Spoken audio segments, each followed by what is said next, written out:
The Couture 303 podcast with J Viper. Hi guys, just a quick episode, just me on my own here today, which is a bit of a weird one. Sat in my kitchen talking to myself, but there we go anyway. So just a bit of an update of what's going on with the podcast and where we've been and where we're going moving forward. So as I'm sure a few of you know, with the school holidays, 6 weeks, kids being off, it's been an absolute nightmare for time-wise for me, so I haven't had a chance to do any podcasts. I had COVID, then I went on holiday, and I come back and went camping, and then we've been in the caravan, and we've had all the stuff going on with the kids as well, so no chance at all to do podcasts, but I have been doing a bit of networking in the interim, so in no particular order, I'm going to announce the guests we've got coming up. These are the guys who've said, yes, they're going to do a podcast. We just haven't settled on a date yet. So we've got Robbie Edwards. Robbie Edwards is a prominent figure in the LGBT community. He plays in the Navy Bar. He's at Reminisce, amongst many places. He's got a fantastic story to tell about how he was introduced to music and his background as well. Be a bit of a different podcast, that. So we've got that coming up as well. I've spoke to MC Cox and MC Lively. They've both agreed to do the podcast. That's still on board as well. Obviously, it hasn't happened yet, but you know, it's just the way things are at the moment. It's all up in the air. Where are we? Steve Cocky, another Liverpool legend. He said he's going to do an episode with us. He's busy planning Reminisce at the moment, which is coming up next weekend.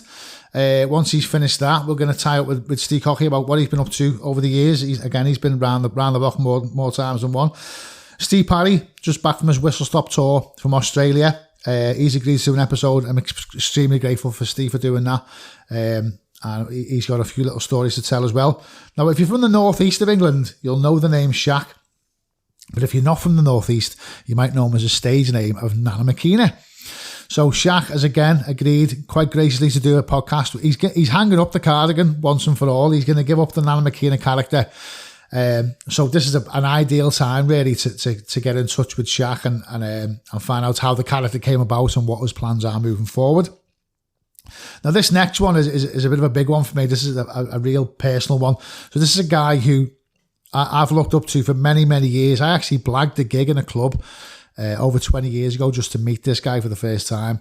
And I've been in touch with him a few times this year. We've had a bit of back and forth.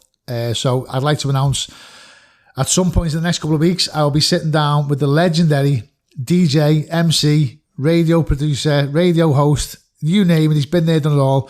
The one and only Sharky. Like I say, I was listening to a podcast about 12 months ago, and it was a 90s rave podcast, and he had some fantastic guests on, really good show.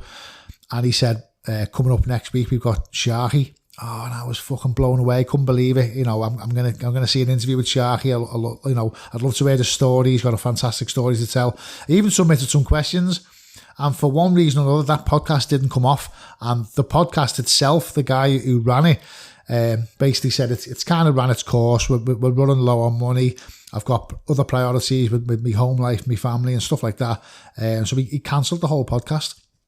So I didn't think in a million fucking years that fast forward 12 months, I'd be having back and forth with Sharky on the phone and he'd agreed to do a podcast with me. So absolutely blown away by that. We're also in discussions with Ian Redman from Ultrabeat. Now I know Ian's extremely busy, but he has agreed to do a podcast as soon as he's got the time to commit to it. So I want to put a bit of thanks out there as well. All the people who've sent comments and questions and stuff like that. I've had some fantastic emails and some comments on the social media. But one particular one I want to touch on, there's a guy called Barry Fletcher, and I'll just read this out verbatim.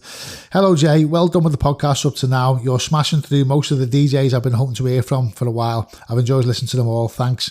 My old fella introduced me to a fella called John Smith, who was the original owner of the 051 when it first opened its doors, and he gave it its name with the huge letters above the tower. My uncle was a plumber for him in the 051. He told me about a long-running problem with a shit pipe that would explode above the dance floor, covering everyone in unpleasant streets occasionally. Anyway, when I spoke to him a few years back, he was an interesting fella. He mixed with the likes of James Barton, who obviously we know ran Cream, etc. And they were all cream heads until he opened the 051 in around 91, 92 maybe. He brought in the likes of Roger Sanchez to the 051, Lauren Garnier. Unfortunately, my dad and uncle have both passed away now, so I've got no point of contact. I think I've got a pic. I'll find it for them.